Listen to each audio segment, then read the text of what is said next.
Reka nongere kubabwira nti mwaramutse kandi nizere ko mwaramukanye amahoro y'Imana. Ndavuga mwebwe mwese dukomeje kugenda tubana kuri uyu muyoboro mugari wa Rwanda Daily News TV. Birumvikana neza cyane twigarukiye ku kibuga cy'imirwano ku butaka bw'igihugu cya Repubulika ya Demokarasi ya Kongo muri iki gitondo. Ndabizi ukomeje kugenda wibaza byinshi cyane ku bikomeje kugenda bihuza inyeshyamba z'umutwe wa M23 ndetse n'abarwanyi barwana ku ruhande rw'igisirikare cya FARDC. Reka twerekeze mu bice byinshi cyane biri kugenda biberamo imirwano y'akasamutwe ahangaha ku butaka bw'iki gihugu cya Repubulika ya Demokarasi ya Kongo. Ese wowe uribaza inyeshyamba z'umutwe wa M23 zimerewe zite? Ese wowe uri kumva ko abasirikare ba FARDC batsinda urugamba bari kurwanamo? Urakeka ko bazindutse bamerewe bate? Uyu munsi turi ku itariki 6 z'ukwezi kwa gatatu umwaka n'ibihumbi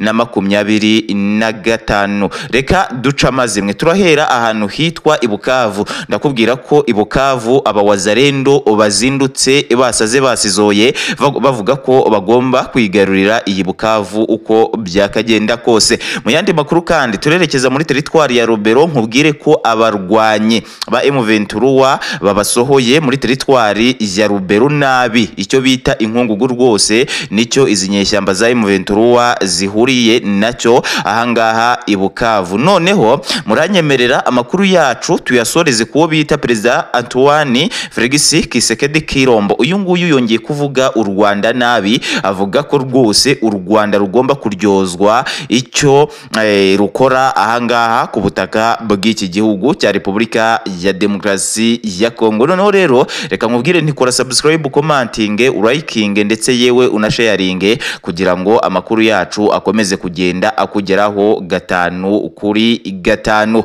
Jewe ukomeje kugenda ugutegurira aya makuru, akaba ari nanjye ukomeje kugenda uyakugezaho, nitwa Mr Kenzo, nguhereje ikaze. Reka duhere Ibukavu, icyo bita umuwazalendo umurundi ahangaha Ibukavu bisize insenda, baravuga ko bagomba kwigarurira Bukavu uko byakagenda kose, inzira yose byanyuramo, dore ko batakiri n'abawazalendo gusa ahangaha mu mujyi wa Bukavu, ahubwo hiyongereyeho ingabo z'abarundi, hakiyongeraho ingabo zaturutse muri South Africa ngo zibashe kuza gutera umusada aba barwanyi barwana ku ruhande rwa FARDC bose. Ubu ngubu rero aba bose bari kwatakira inyeshyamba z'umutwe wa M23 rimwe, bakavuga ko M23 uko byakagenda kose igomba kuva ahangaha Ibukavu, igomba kuva ahangaha Ibukavu rwose, inzira yose byanyuramo, icyo byasaba cyose ngo iyi M23 irekure Bukavu, ngo nicyo izi ngabo z'abawazarendo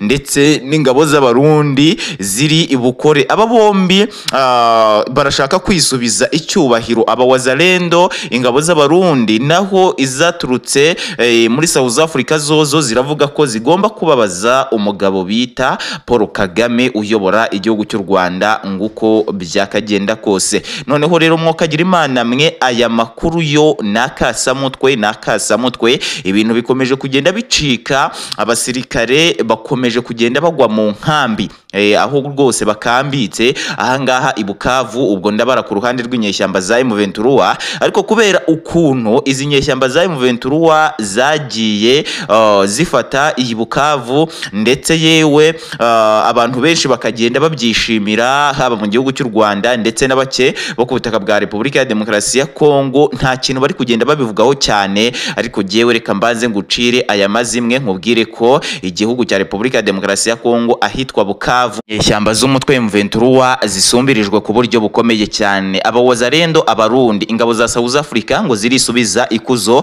uko byakagenda kose. Reka aya makuru nyaveho, ahubwo twigerere muri teritwari ya Rubero. Ese wamenye ko muri teritwari ya Rubero uyu munsi igitondo intambara izindutse, urugamba rwahinze, urugamba rwose ruri guhinda ku buryo bukomeye cyane. Ingabo z'abarundi ndetse na FARDC bazindutse batsa umuriro ku ngabo za M23 ahangaha ku butaka bw'igihugu cya Repubulika ya Demokarasi ya Kongo, cyane cyane muri teritwari ya Rubero. Ubu ngubu nkubwire ni inyeshyamba z'umutwe wa M23 ziri guhungira mu baturage ahantu hitwa Kayina, ahantu hitwa Kayina rwose niho inyeshyamba z'umutwe M23 ziri guhungira kubera ko ari mu baturage benshi ngo kandi bakaba bazi ko abarwanyi barwana ku ruhande rwa FARDC rutarasa mu baturage ngo kubera ko bakomeje kugenda bagaragaza ko bari kugenda barukora abaturage benshi cyane ahangaha muri iyi ntambara bakomeje kugenda bahanganamo n'aba basirikare barwana ku ruhande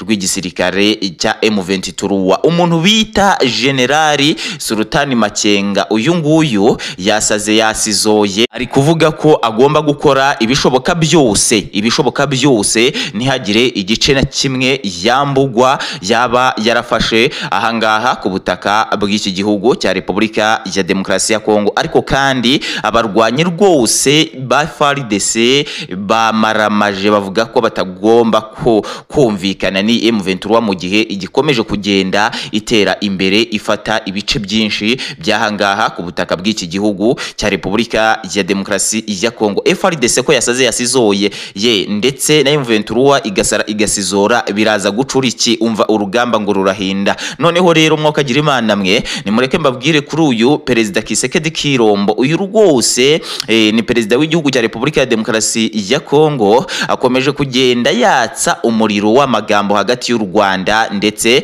na Repubulika ya Demokarasi ya Kongo. Uyu nguyu ntabwo akomeje gusinzira, ntabwo akomeje kuryama, ahubwo icyo akomeje ni ukujya imbere y'itangazamakuru akavuga ko umugabo bita Paul Kagame ndetse n'umugabo bita Museveni, ubwo Paul Kagame n'uyobora igihugu cy'u Rwanda, uwo bita Museveni akaba ayobora igihugu cya Uganda, aba bose bakaba bakomeje kugenda batungwa agatoki n'amahanga yose ko bari kugenda bafasha igisirikare cya M23 ahangaha ku butaka bw'igihugu cya Repubulika ya Demokarasi ya Kongo, dore ko uwo bita Museveni wewe aheruka no kohereza ingabo ku mugaragaro ahangaha ku butaka bw'iki gihugu cya Repubulika ya Demokarasi ya Kongo. Rero Antoine Felix Kisekedi Kirombo akomeje kugenda avuga ko ibi bihugu byombi azabisukiraho umuriro rimwe kandi aba bombi bakaba batazarokoka uyu muriro azagenda abasukaho ngayo nguko. Ibi byose bikomeje kugenda bivugwa ahangaha ku butaka bw'iki gihugu cya Repubulika ya Demokarasi ya Kongo. Reka nkubaze nti ese ukeneye kumenya ukuri kwa nyako kubikomeje kugenda bibera ahangaha mu burasirazuba bw'iki gihugu cya Repubulika ya Demokarasi ya Kongo?